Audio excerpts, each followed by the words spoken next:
Buen y bendecido día. Terminamos el capítulo 18 con aquella escena en la cual el Señor responde a la necesidad de un hombre, un mendigo, con una gran necesidad, y le responde. La manifestación de la fe de este hombre fue lo suficientemente poderosa como para llamar la atención de Jesús y responder. La pregunta es, ¿cómo es tu fe? ¿Está lo suficientemente sustentada en la palabra como para hacer que el maestro se detenga ante ella? Comenzamos el capítulo 19 en una escena que nos enseña que Jesús no hace acepción de personas, de tal manera que se detiene para entrar en la casa de un publicano, Zaqueo. Era un hombre menospreciado por los suyos, evidentemente por el tipo de labor que desarrollaba, pero Jesús entra. Y no solamente entra, de cualquier manera, él le había dicho, es necesario que pose yo en tu casa, es necesario que pose yo en tu casa. ¿Por qué es necesario? De la misma manera que era necesario que él entrara en la casa de Zaqueo, es necesario que Jesús entre también en tu casa, porque él vino para salvar lo que se había perdido. ¿Estás tú hallado o estás perdido? Si estás hallado, eres bienaventurado. Si estás perdido, también eres bienaventurado, porque Jesús vino a buscar lo que estaba perdido. Cuando te sigues adentrando en el capítulo, vas a encontrarte con la parábola de las minas, es decir, aquella parábola donde el Señor está hablando de nuestra responsabilidad acerca de lo que hacemos con los talentos y los dones que Él nos ha dado.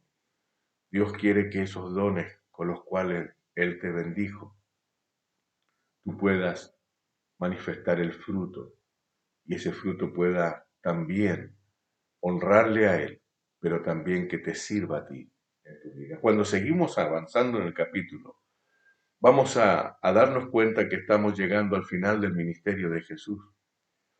Y aquella escena donde Jesús llora sobre la ciudad, llora sobre Jerusalén y expresa esta frase, oh, si tú también conocieses a lo menos en este tu día lo que es para tu paz.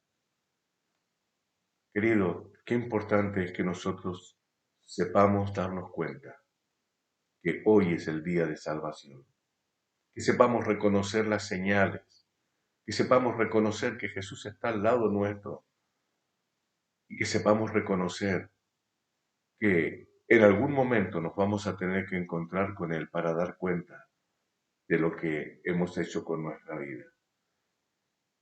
Que no tenga que escuchar de alguna manera que no he reconocido el momento de mi día, el momento cuando Jesús me ofreció la salvación.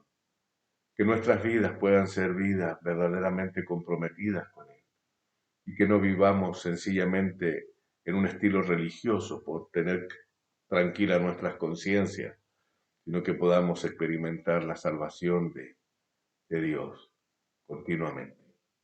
Y que sea esto lo que podamos transmitir a nuestra generación. Queridos, es un gran desafío. Ser cristiano es emocionante, no es cualquier cosa. De tal manera que en tu mano está ser un contracorriente, porque ser cristiano es ser un contracorriente. Que Dios te bendiga, que tengas un buen día. Capítulo 19. Jesús y Zaqueo. Habiendo entrado Jesús en Jericó, iba pasando por la ciudad.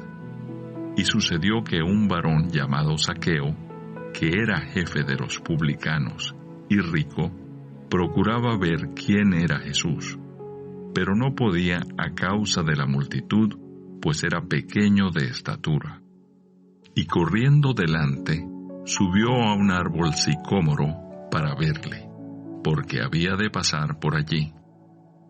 Cuando Jesús llegó a aquel lugar, mirando hacia arriba, le vio y le dijo: Zaqueo, date prisa, desciende, porque hoy es necesario que pose yo en tu casa.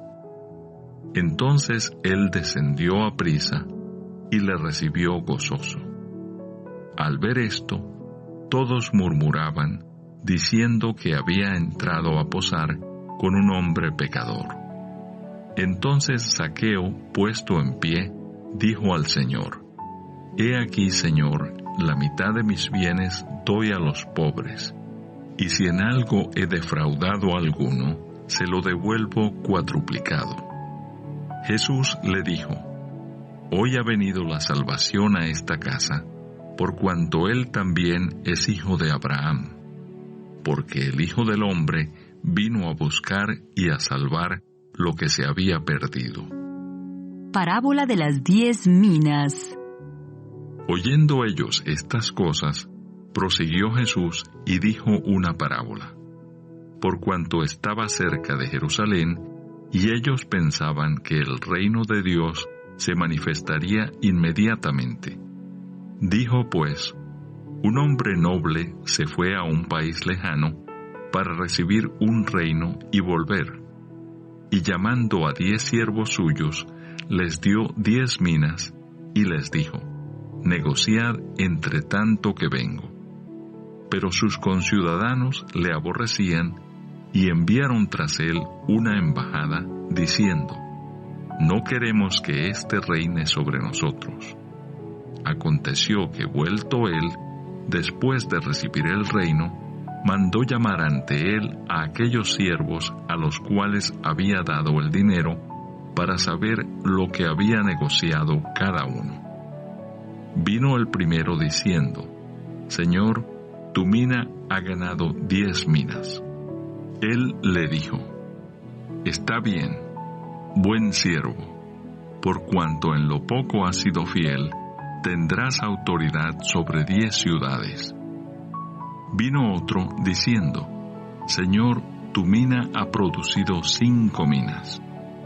Y también a este dijo: Tú también sé sobre 5 ciudades. Vino otro diciendo: Señor, aquí está tu mina, la cual he tenido guardada en un pañuelo, porque tuve miedo de ti, por cuanto eres hombre severo, que tomas lo que no pusiste y ciegas lo que no sembraste. Entonces él le dijo: Mal siervo, por tu propia boca te juzgo. ¿Sabías que yo era hombre severo, que tomo lo que no puse y que ciego lo que no sembré? ¿Por qué, pues, no pusiste mi dinero en el banco, para que al volver yo lo hubiera recibido con los intereses? Y dijo a los que estaban presentes: Quitadle la mina y dadla al que tiene las 10 minas. Ellos le dijeron: Señor, tiene 10 minas. Pues yo os digo que a todo el que tiene se le dará, mas al que no tiene, aun lo que tiene se le quitará. Y también a aquellos mis enemigos que no querían que yo reinase sobre ellos, traedlos acá y decapitadlos delante de mí. La entrada triunfal en Jerusalén. Dicho esto, iba delante, subiendo a Jerusalén. Y aconteció que llegando cerca de Betfagé y de Betania, al monte que se llama de los Olivos, envió 2 de sus discípulos, diciendo: Id a la aldea de enfrente, y al entrar en ella hallaréis un pollino atado, en el cual ningún hombre ha montado jamás. Desatadlo y traedlo. Y si alguien os preguntare: ¿por qué lo desatáis?, le responderéis así: porque el Señor lo necesita. Fueron los que habían sido enviados, y hallaron como les dijo. Y cuando desataban el pollino, sus dueños les dijeron: ¿por qué desatáis el pollino? Ellos dijeron: porque el Señor lo necesita. Y lo trajeron a Jesús, y habiendo echado sus mantos sobre el pollino, subieron a Jesús encima. Y a su paso tendían sus mantos por el camino. Cuando llegaban ya cerca de la bajada del monte de los Olivos, toda la multitud de los discípulos gozándose, comenzó a alabar a Dios a grandes voces por todas las maravillas que habían visto, diciendo: Bendito el Rey que viene en el nombre del Señor. Paz en el cielo y gloria en las alturas. Entonces algunos de los fariseos de entre la multitud le dijeron: Maestro, reprende a tus discípulos. Él respondiendo les dijo: Os digo que si éstos callaran, las piedras clamarían. Y cuando llegó cerca de la ciudad, al verla, lloró sobre ella, diciendo: Oh, si también tú conocieses, a lo menos en este tu día, lo que es para tu paz. Mas ahora está encubierto de tus ojos, porque vendrán días sobre ti, cuando tus enemigos te rodearán con vallado, y te sitiarán, y por todas partes te estrecharán, y te derribarán a tierra, y a tus hijos dentro de ti, y no dejarán en ti piedra sobre piedra, por cuanto no conociste el tiempo de tu visitación. Purificación del templo. Y entrando en el templo, comenzó a echar fuera a todos los que vendían y compraban en él, diciéndoles: Escrito está: Mi casa es casa de oración, mas vosotros la habéis hecho cueva de ladrones. Y enseñaba cada día en el templo, pero los principales sacerdotes, los escribas y los principales del pueblo procuraban matarle, y no hallaban nada que pudieran hacerle, porque todo el pueblo estaba suspenso oyéndole.